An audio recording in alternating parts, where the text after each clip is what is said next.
সপ্তাহে 2 থেকে 7 বার যারা হস্তমৈথুন করে এই বয়সে 20-এর ঘরের বয়সে তাদের প্রোস্টেট ক্যান্সারের রিস্ক 79%, 79% রিস্ক। যারা 20 থেকে 30-এর ঘরে বয়স, 20-এর ঘরে বয়স প্রতি সপ্তাহে 2 বার থেকে 7 বার পর্যন্ত যারা করে তাদের প্রোস্টেট ক্যান্সারের বৃদ্ধ বয়সে গিয়ে প্রোস্টেট ক্যান্সারের রিস্ক 79%। এবং 30-এর ঘরে যাদের বয়স, 30-এর ঘরে যাদের বয়স তাদের 31, 32, 33, 35 সপ্তাহে একবারও যদি তারা করে, সপ্তাহে একবার বা তার বেশি, তাদের প্রোস্টেট ক্যান্সারের রিস্ক 69%, প্রায় 69%। সুতরাং মানে এটা একটা ফাইন্ডিং। তারা রিসার্চ করে 840 জন পুরুষের উপরে রিসার্চ করে তারা এই ডেটা হস্তমৈথুন বন্ধ করে দেওয়ার ফলে তারা টেস্টোস্টেরন অনেক হাই হয়ে গেছে। এবং টেস্টোস্টেরন হাই হয়ে যাওয়ার লক্ষণগুলো হচ্ছে কনফিডেন্স। হ্যাঁ, যার টেস্টোস্টেরন বেড়ে যাবে সে কনফিডেন্ট থাকবে, সে এক্সট্রোভার্ট থাকবে, হ্যাঁ, সে সবখানে লিডারশিপ, এগুলো সে করতেছে না, টেস্টোস্টেরনই তাকে আগায় দিচ্ছে। হ্যাঁ, যে তাকে সে সবখানে, ধরেন 10 জন লোকের মধ্যে সে আছে, আপনি একজন হাই টেস্টোস্টেরন পুরুষকে আপনি আলাদা করতে পারবেন, যে হি টেক্স দ্য লিড, হ্যাঁ, and he takes the responsibilities. এরকম একজন টেস্টোস্টেরনওয়ালা পুরুষ এরকম হয়, সে সবার কাজ করে দিচ্ছে, দায়িত্ব নিয়ে করে দিচ্ছে, সবাইকে অর্গানাইজ করে রাখছে, একখানে রাখছে, বিভিন্ন বিষয়ে মানে সে বিভিন্ন রিস্ক টেকিং বিহেভিয়ার, বিভিন্ন রিস্ক নিচ্ছে এবং সে রিস্ক নিয়ে সেটা দায়িত্বও সে নিচ্ছে, একটা দায়িত্ব নিয়ে সেটাকে সে এক্সিকিউট করে ফেরত আসতেছে। এই যে বিষয়গুলো, এটা হচ্ছে হাই টেস্টোস্টেরন পুরুষের লক্ষণ। এবং এইটা আপনি যখন হস্তমৈথুন বন্ধ করে দেবেন তার 3 মাসের মধ্যে আপনি রেজাল্ট দেখতে পাবেন। হ্যাঁ, শুধু 3 মাস না, 3 মাস আমি খুব বেশি বলে ফেললাম। আপনি উইদিন 15 ডেজ, 15 দিনের মধ্যে আপনি টের পাবেন যে আপনি মানে ইউর সামথিং। আপনি প্রত্যেক জায়গায় নিজেকে খুঁজে পাবেন, নিজের ভ্যালু খুঁজে পাবেন।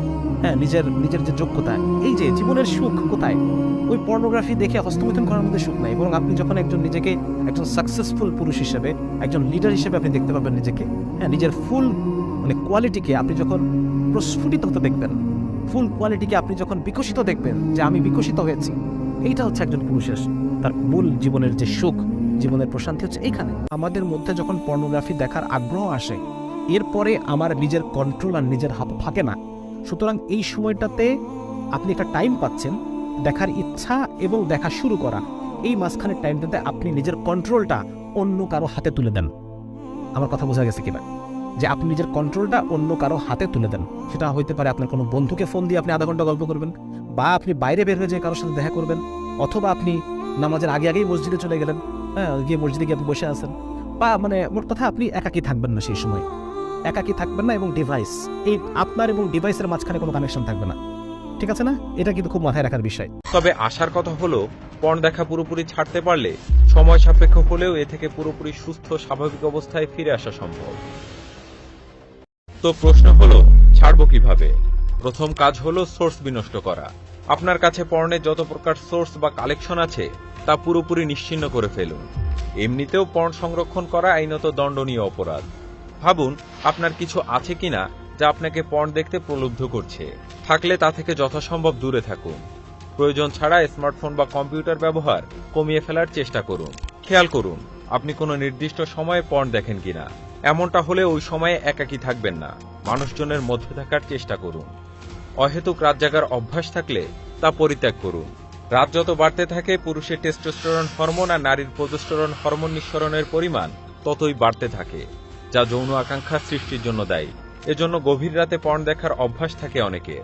একটি নোটবুক কিনুন, তাতে পর্ন দেখার ক্ষতিকর দিকগুলো লাল কালিতে লিখুন। নোটবুকটি যেন আপনার হাতের কাছেই থাকে তা নিশ্চিত করুন। যখনই পর্ন দেখার ইচ্ছা হবে নোটবুকটি খুলুন আর পড়ুন। তাতে কাজ না হলে নির্জন জায়গা থেকে বেরিয়ে লোকজনের মধ্যে আসুন। বন্ধু বান্ধব, পরিবার পরিজনের সাথে সময় কাটান। কিছুক্ষণের মধ্যে দেখবেন মন পরিবর্তন হয়ে গিয়েছে। সম্ভব হলে একান্ত কাছের কারোর সাথে সমস্যাটি শেয়ার করুন। ধর্মীয় ও সামাজিক অনুশাসন মেনে চলার চেষ্টা করুন। প্রতিবার পর্ন দেখার ইচ্ছা জাগার পর নিজেকে তা থেকে বিরত রাখতে পারলে নিজেকে পুরস্কৃত করুন। নিজেকে ট্রিট দিন, ঘুরতে যান, ছোটখাটো গিফট কিনুন নিজের জন্য। এতে করে ধীরে ধীরে কনফিডেন্স বুস্ট আপ হবে আপনার, যেটা যে কোনো আসক্তি কাটাতে সবচাইতে বেশি দরকার। নিজের উপর আস্থা রাখুন। কখনো নিজেকে দমাতে না পারলে হতাশ না হয়ে পুনরায় দ্বিগুণ উদ্যমে শুরু করুন।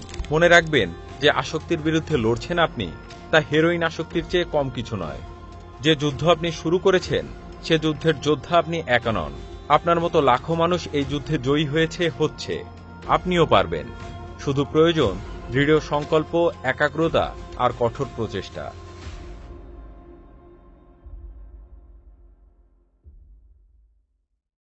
তো পর্নো দেখে শরীরে যে 5 ক্ষতি করছেন। ভালো মন্দ বুঝে ওঠার আগেই অল্প বয়সী ছেলে মেয়েরা পর্ন ছবি দেখতে শুরু করে। তবে নিয়মিত পর্ন দেখার ফলে অজান্তেই মস্তিষ্ক থেকে শুরু করে শরীরের কিছু অদ্ভুত পরিবর্তন হয়ে থাকে, যা পরবর্তীতে ব্যক্তিগত জীবনকে ভয়াবহভাবে প্রভাবিত করতে পারে। যুক্তরাষ্ট্রভিত্তিক সংবাদ মাধ্যম নিউ ইয়র্ক পোস্টের এক প্রতিবেদনে দেখা যায়, পর্ন দেখার কারণে একজন ব্যক্তির শরীরে 5 ধরনের পরিবর্তন হতে পারে। চলুন তাহলে দেখে নেওয়া যায় পরিবর্তনগুলো। 1. পর্ন দেখার সবচেয়ে বেশি প্রভাব মস্তিষ্কের উপর পড়ে। ক্যামব্রিজ বিশ্ববিদ্যালয়ের নিউরোসাইকিয়াট্রিস্ট ডাক্তার ভ্যালেরি ফুন জানান, অতিরিক্ত পর্ন মস্তিষ্কের উপরে এমন প্রভাব ফেলে যে ড্রাগ আসক্তির থেকে কোনো অংশেই কম নয়। 2. একজনের একাধিক অভ্যাস আস্তে আস্তে বদলে দিতে পারে পর্ন। নিয়মিত ও অতিরিক্ত মাত্রায় পর্ন দেখলে শরীরে হ্যালুসিনেশন কাজ করতে পারে, যার ফলে যে কোনো বস্তু, বিষয় বা নাম মস্তিষ্কে ধরে রাখতে অনেক সময় লাগবে। 3. পর্ন দেখলে খুব স্বাভাবিকভাবে একজন উত্তেজিত হতে পারেন। সেক্ষেত্রে আপনার সঙ্গীকে অন্যভাবে কল্পনা করতে থাকবেন। এমন অবস্থায় পৌঁছলে খুব স্বাভাবিকভাবে প্রিয়জনের সঙ্গে আপনার দূরত্ব তৈরি হবে। 4. গবেষণায় দেখা গেছে, অতিরিক্ত পর্ন দেখার প্রবণতা ভয়ঙ্করভাবে মানুষের স্মৃতিশক্তির উপর প্রভাব ফেলে। অনেক সামান্য বিষয় তখন মাথা থেকে বেরিয়ে যেতে পারে, কারণ পর্ন যে পরিমাণে স্নায়ুকে নিয়ন্ত্রণ করে এবং এর উপর চাপ সৃষ্টি করে চলে, তাতে স্মৃতির ক্ষতি হতে পারে। 5. নিয়মিত পর্ন দেখতে শুরু করলে একটা নির্ভরশীলতা তৈরি হতে শুরু করে। শারীরিক কোনো চাহিদা তৈরি না হলেও একটা নির্দিষ্ট সময় অন্তর শরীর উত্তেজিত হতে চাইবে। অর্থাৎ পর্ন দেখা এমন এক অভ্যাসে পরিণত হবে, যার ফলে নিজের শরীর ও মনের উপর একজন চাইলেও আর কোনোভাবেই নিয়ন্ত্রণ করতে পারবে না।